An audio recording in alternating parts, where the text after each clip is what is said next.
O experimento russo do sono é uma história divulgada na internet há mais de 10 anos, contando sobre um experimento secreto conduzido por cientistas soviéticos depois do fim da Segunda Guerra. O objetivo era manter um grupo de prisioneiros acordados por 30 dias usando um estimulante experimental em forma de gás, a fim de testar como o corpo humano se portaria sem a necessidade de dormir. Os sujeitos foram isolados em uma câmera selada e monitorados constantemente.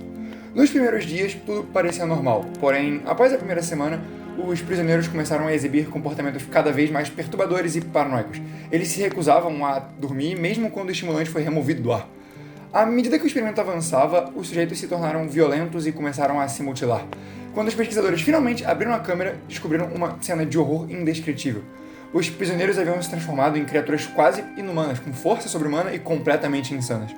A história termina com a sugestão de que o experimento despertou algo sombrio dentro dos sujeitos, uma parte da psique humana que normalmente é suprimida pelo sono. O desfecho deixa o leitor com a sensação de pavor e questionamento sobre a natureza da nossa consciência. No final, essa história mostra até onde o ser humano consegue ir para experimentar alguma coisa e mostrar o que nós poderíamos ser se nos libertássemos. Desde seu ocorrido, a ONU caçou e prendeu todos os envolvidos no experimento, além de queimar todo o laboratório para impedir que isso se repita. Ou seria o que aconteceria se essa história fosse real.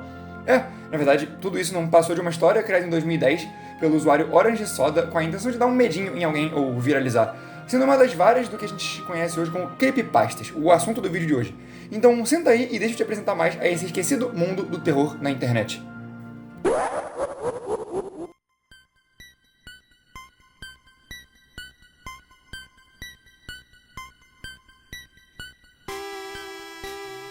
É o seguinte, a internet é gigante e você sabe disso. Então não é de hoje que tem gente fazendo política, postando crime ou falando asneira. Isso sempre existiu. E uma coisa que existe até hoje é gente falando os maiores absurdos possíveis pra arrancar uma risada ou uma regalada de olho de quem tá lendo. Vai me dizer que você nunca viu por aí o texto do "Oi, meu nome é Samara e tenho 14 anos", ou teria se estivesse viva. Isso é chamado de copypasta, que são esses textos muito recompartilháveis e engraçados, ou só bizarros mesmo. Acontece que desde a década retrasada isso é uma prática comum na internet. Só que em algum momento alguém parou e pensou: e se eu fizer histórias de terror com esse mesmo intuito de ser compartilhado? E foi aí que surgiu o termo e a popularização das creepypastas. Copypastas, só que assustadoras. Eu realmente não vou saber te dizer qual foi a história que começou essa febre lá por 2010, mas é inegável que várias histórias começaram por aí e são comentadas até hoje. Por isso, eu vou comentar sobre algumas das mais famosas e você com certeza vai lembrar de pelo menos uma. A história de um garoto que sofria bullying, descobriu que vivemos em uma sociedade e depois de sofrer um acidente se queimando todo, surtou de vez e matou seus pais e irmão, falando a uma vez clássica frase "Shh, vai dormir". Esse é um resumo muito resumido de Jeff the Killer, uma história muito famosa e muito ruim, tanto que você provavelmente nem sabia que ela existia. Mas por que eu tô comentando dela então? Simples, você pode não conhecer a história, mas você com certeza já viu essa imagem aqui. Reconhece agora? O homem alto e sem rosto, que usa roupas chiques e te caça enquanto você procura páginas no meio de uma floresta. Esse é o Slenderman, certo? Bom, não exatamente. A origem dele acaba sendo bem diferente do que o famoso jogo mostra, sendo criado em 2009 para um concurso de fotos bizarras chamado Something Awful, onde o vencedor foi Victor Surge com essas fotos sobre essa criatura esguia perto de crianças, que nunca faz nada, apenas observa. A partir daí, as pessoas foram criando suas próprias versões da história, tanto justificando as imagens que já existiam, quanto criando histórias e imagens próprias, que é o caso do jogo e da série de internet Marble Hornets, que tem uma pegada bem diferente na forma que é contada e desenvolvida a história da própria criatura, que é o Slenderman. Mas eu volto nisso mais tarde. Segundo Mary E., um hacker invadiu um fórum que ela frequentava e postou a imagem de um cachorro com um sorriso estranhamente humano, como se quase realmente fosse humano. E isso, a princípio, só chocou ela, mas o que era choque com o tempo se tornou paranoia, com quase todas as noites ela sonhava com a mesma criatura falando para ela espalhar a imagem. Antes de tirar a própria vida, ela compartilhou a imagem. Essa imagem aí. Boa sorte ao dormir agora. Imagina só, você tá dormindo tranquilo no seu quarto até sentir um peso na sua cama. Você abre o seu olho e vê essa porra feia na ponta da sua cama te olhando, até perceber que você acordou e simplesmente sumir. Ao nascer do dia, você vai na internet ver se acha algo sobre, então descobre que mais pessoas relataram não só a mesma coisa, como também terem visto esse bicho aos arredores das suas casas. Ninguém sabe o que ele quer, ninguém sabe onde ele tá, e muito menos o que ele vai fazer e com quem ele vai fazer. Você pode ser o próximo. Obviamente, hoje em dia todo mundo sabe que nada disso existe e era só um bando de historinha mal feita pra assustar desavisado. Mas, no fim, é exatamente esse o ponto. Essas 4 histórias, elas mostram bem o quão maleável o horror na internet consegue ser. A do Jeff usa de uma foto principalmente pra assustar, a do Slenderman o desconforto das fotos junto com o fato da gente não fazer ideia do que é esse bicho, o que ele quer fazer com as crianças. Já o Smile Dog e o The Rick adicionam uma camada de interatividade pro leitor. Te fazer ler uma história sobre uma foto amaldiçoada pra no final terminar justamente te mostrando tal imagem é uma ideia legal. Ou então saber que muita gente tem recebido uma visita enquanto dorme e que você pode ser o próximo. Isso dá medo quando você é uma criança. Pra mim, creepypastas nada são mais do que apenas histórias de fogueira virtuais, como a loura do banheiro, o chupa-cabra ou até mesmo o bicho-papão. Imagina só a situação onde você está ao redor de uma fogueira com seus amigos, fazendo um acampamento no mato, e então um deles começa a contar a história sobre um ser pálido e sem rosto que só é visto no fundo de fotos, sempre no meio das árvores. Eu te garanto que você ia começar a forçar o olho em cada árvore minimamente suspeita que aparecesse na sua frente. Só que, igual seu medo do bicho-papão some conforme você cresce, seu medo por creepypastas também some. E você começa a perceber que, na real, apesar de algumas ideias serem boas, a execução era simplesmente muito ruim. Eu, obviamente, não tô falando pra diminuir e mostrar como os escritores são péssimos. A maioria também era criança e ou não tinha noção nenhuma de escrita, o que tornou a maioria das histórias desconexas, estranhas ou simplesmente fracas. Mas, como a internet está cheia de gente talentosa e que cresceu afetada por essas histórias, recentemente começou uma onda de remakes de creepypastas que simplesmente transformam elas de historinhas macabras e engraçadas para canais, vídeos, fotos e fóruns extremamente bem feitos e desconfortáveis.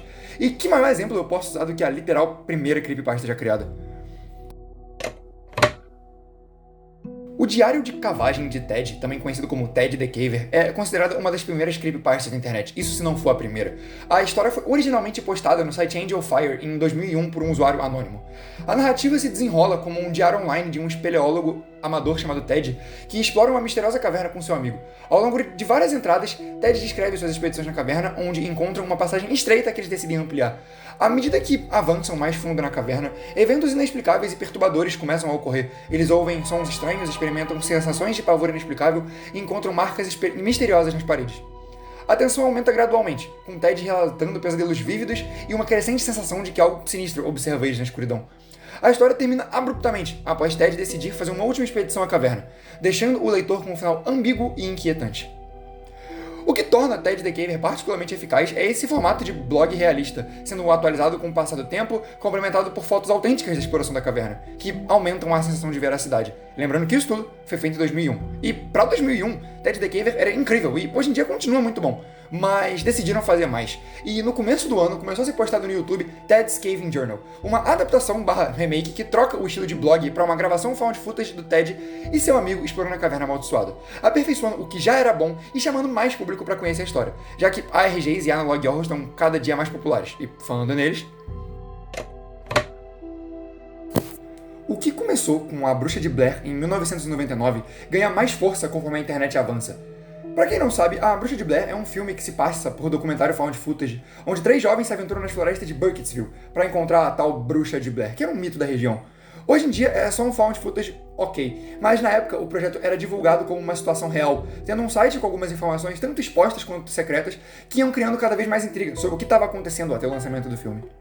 25 anos depois, a gente se encontra aqui, onde diversas histórias feitas na mesma estética são publicadas diariamente na internet.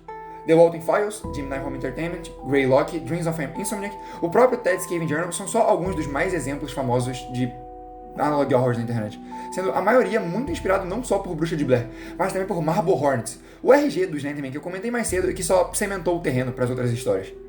Contando a história de um cara chamado Alex que estava fazendo um trabalho em vídeo para a faculdade com seus amigos, que simplesmente ficou maluco e desistiu do projeto, deixando a câmera com um amigo, que 3 anos depois decidiu ver o que tinha na câmera, para relembrar o trabalho que eles estavam fazendo. Mas ele não se deparou só com coisas do trabalho, e sim com várias imagens e filmagens do Alex ficando mais e mais insano, enquanto era perseguido por essa criatura pálida e alta que você, essa autora, já conhece. Marble Hornets é uma história gigante, com mais de 120 vídeos, canais alternativos e enigmas. Tudo isso para explicar a história do que está acontecendo com as pessoas influenciadas pelo Slenderman, que aqui é chamado de O Operador, e é capaz de deixar os outros com a chamada Slender Sickness, que te deixa cada vez mais insano, apagando sua memória e fazendo você servir a ele.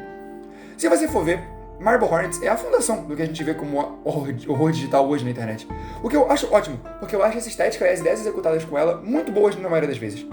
Minha intenção aqui foi apresentar e comentar um pouco desse tão conhecido mundo das interwebs, além de preparar terreno para uma outra criatura que, pra mim, soube ter sua história muito bem contada através da internet até a sua revelação. Mas isso é história para outro vídeo. Eu acho que eu acabei falando muito pouco sobre muita coisa, mas eu acho que a execução ficou boa. Espero que vocês tenham gostado do vídeo. Tenham um bom dia e até a próxima.